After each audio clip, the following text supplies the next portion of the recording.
what's up? Welcome back to my channel. Now today I'm going to be giving a review for that DC Universe animated film Teen Titans The Judas Contract. As you can see, this is the particular version I have of it. Now I did get the limited edition gift set like I usually do, because it came with the figure. It came with this Blue Beetle. As you can see inside there, I may talk about it a little more, but I decided not to actually give like a separate video on that because it didn't have like the usual like graphic novel. The graphic novels, they really did just start those, but it didn't have one this time. So I just kind of decided, I probably decided mixing in with this particular review. But anyway, this is the 28th film in the DC Universe animated, animated original movies, and it's about like the Teen Titans, having like a conflict with like a return, like Deathstroke, he who has somehow returned, but he's not really the antagonist of the film. The antagonist of the film is known as, I think it's Blood, if I'm not mistaken.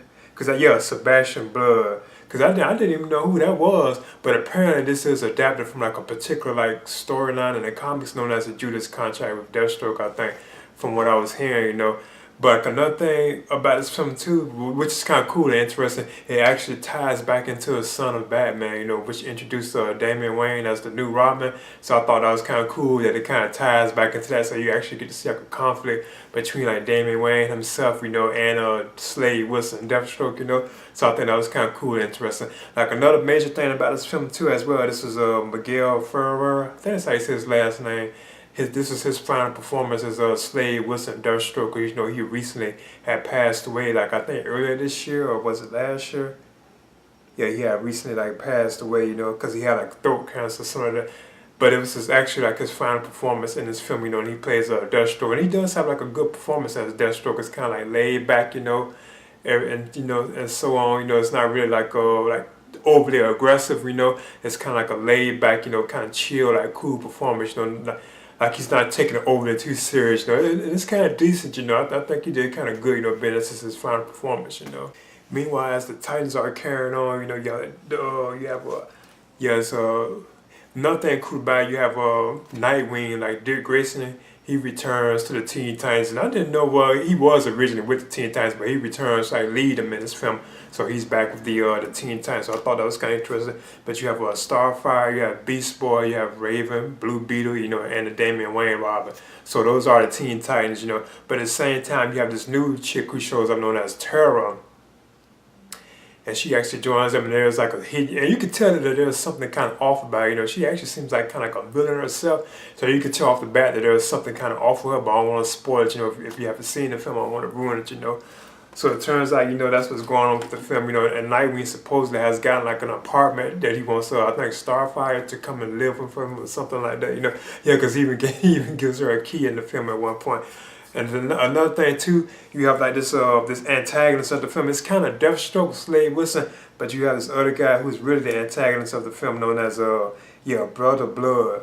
And what he wants to do is capture all the Teen Titans, and absorb all their like magical powers, So I think it can make him like powerful or something, and it does at one point. I don't want to spoil it. Now I thought that was kind of off, because not all of them have superpowers, So it's like Damian Wayne as Robin, or like Nightwing himself, they don't really have superpowers. So I was kind of off, So what would he be absorbing from them because they don't have any superpowers? Maybe just their agility, and their abilities to fight well. I guess that's what he absorbed, because they don't really have any superpowers. So I thought I was kind of off with the film, itself. Now it turns out that Deathstroke, he has his own agenda too as well. Like Blood Brother hires him to capture the Teen Titans, but he has his own agenda as well. He wants to actually, I think it's what it was that he wanted to do. He wants to eventually create his own League of Assassins, kind of like which ties back into the Son of Batman, where Ra's al Ghul had like the League of Assassins, then they got into like a conflict with him and Ra's al Ghul. I got into like a matchup, like a standoff, and remember Ra's al Ghul, or Ra's al Ghul, he had died, if I'm not mistaken, yeah, I remember he had died in it, But and I'm expecting him to return too, because that was nothing I thought was kind of flawed about the film. They don't give like a good enough explanation of how Deathstroke returned. Now supposedly he returned from like when he was having like this cool fight sequence with like Dick Grayson Nightwing. You know, it was actually Dick Grayson at the point he wasn't in his Nightwing outfit. They was having like a conflict, like a fight, you know, which is an awesome scene, you know, because they actually run down, I think at the beach or something like that, you know. But he actually tells him right then that he came back from I think it was right then. I think actually no, that was Damian Wayne. He told Damian Wayne that he had returned by using like the Lazarus pit or something like that. That's how he managed to escape, you know. And Deathstroke himself feels like a very serious threat in this film. From my opinion, it seemed like he is kind of better than he was in Son of Batman. You know, he's actually able to take on like Nightwing and like Damian Wayne, like, you know, Robin at the same time, plus the other Teen Titans too as well. So I thought that was kind of a big improvement overall as far as the Deathstroke character go. I feel like he's been kind of weak in, you know, certain films or whatever. Because in Son of Batman, he had some good fight sequences, but he still seemed kind of like weak, you know.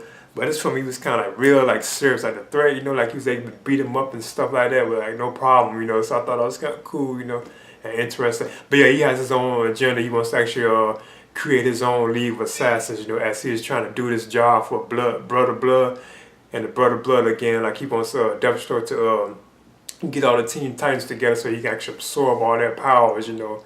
So I thought it was kind of odd, you know. Now you have the usual like voice cast people returning, say like as Damian Wayne, Robin. You have Stuart Allen, like Dick Grayson, Nightwing, Sean Mayer. You know, all of them are returning to their roles. You know, and there's no Batman in this film at all too. You know, I thought he'd probably make an appearance or so, but he didn't. But you have Miguel, like I said, Ferrer as a Slade Wilson Deathstroke, which is his final performance. And I thought he was kind of cool. You know, he had a nice laid-back touch to the role. And you have Christina Ricci as a Terror, like the new Teen Titan, a new member of the group. You know, who has like a little hidden like thing going on with her. You know, but I don't want to spoil it. You know. Now this film, I thought this was pretty entertaining. You know, it was like violent because like it's like a lot of blood in it. Because at one point you see like the antagonist of the film, Brother Blood, he's actually bathing in one of his enemies like blood. You know, you got the guy hanging up, and you can tell the guy's throat was like sliced. You know, and it was like bleeding. He was actually like in in the water, like in a tub full of blood. You know, because when he got out, the blood was all over him, and then they had to wash it off him. So I thought that was kind of violent. You know. Another thing too about it, like I thought the main standout in the film, from my opinion, I thought Blue Beetle was kind of cool, you know, too. But I think kind of that Beast Boy, he kind of stole the film, you know, a lot. You know, he had like a strong performance in this film, from changing to all the different elements and stuff like that. So I thought he really stood out, you know, overall in the film, you know. And like I said, it's like a bunch of cool fight sequences. Well, not a whole bunch, but there's like a cool one for Deathstroke and Dick Grayson. I thought that was cool. You know, it wasn't that long, but it was like a cool fight sequence. You know. You also had like a little comedic touch to it for Kevin Smith showing up for a podcast, and he's actually like in animated form. So I thought that was kind of cool too. Another thing I thought was interesting, they showing that the Dick Grayson, the Nightwing character, his character is actually starting to age. You see, he has like bags on his eyes, like he's not getting any sleep or whatever, or is he just aging? Plus they also have cut his hair too, so I thought that was kind of cool too as well. Like his hair has been cut low, you know, and him and Damian Wayne are still having a little like conflict, you know, like Damian Wayne's like, you know, you shouldn't do this, you shouldn't do that, you know. And like, you know, Damian Wayne, he's always like being like upset, you know, like getting mad at everybody and stuff like that, but he's still cool, you know. I like him, you know. I think he's an awesome character, you know. Now, overall, I thought the animation in this film was like, as usual, like for as far as these DC Universe animated films go, it was just like superb. I liked the animation in the film, you know. Now, there was times where I was noticing when it was getting like close up on like the people's faces, like the characters' faces, it looked kind of off, you know. It was kind of something kind of like off about their face, you know. But it still had like superb animation in it, you know. But in Teen Titans, the Judas contract, and it like they're not to spoil it, like they're leaving us open for a sequel too as well, because it's like a little thing that shows up at the end that you probably see some of these characters returning like in another film. You know, don't be surprised. You know? But in Teen Titans, the Judas contract, I'm aiming at giving this a B minus. And I recommend it, like I say again, for fans of like DC Universe animated movies, because they're awesome. You know, the animation in them be cool. They have good storylines. You know, I really like these films a lot. You know, they're really are for a mature audience. You know, they can be actually too violent. They have like profanity and like blood and stuff like that. You know, which makes it like cool and awesome. You know, but the animation itself alone is just what makes them really worth watching. You know, so yeah, I'm giving this a B minus, and this is my review for Teen Titans: The Judas Contract. Okay, now I'm going to show off my Teen Titans Judas Contract limited edition gift set. As you can see, this is the box that it came in, like the thick box, you know. Now I didn't have a graphic novel this time, but as you can see, like this is like the two, these are the actual like the cases. Like this is the actual Blu-ray, DVD, you know, and digital HD where you can like download it. And this is the box that came in, you know. But this is the figure that it came with, you know. It was the Blue Beetle. He had a strong presence in the film too as well. I think he's a cool character, you know. But I still feel like it was really Beast Boy. They kind of like stole the movie, you know, with all his different transplantations into like different animals. So I thought that was kind of cool, you know. But this is an awesome guy. I think he's a cool character too as well, you know, Blue Beetle. So yeah, that's all I'm gonna do far as this go, because it didn't have like the book or anything, you know. We feel like they've been lately doing, you know, lately. So yeah, but anyway, this is my Teen Titans, the Judas Contract limited edition gift set, and this is a J-Back, or you could say JDS 4696. But thanks for watching, man. Please subscribe to my channels. All right, I'll catch y'all later.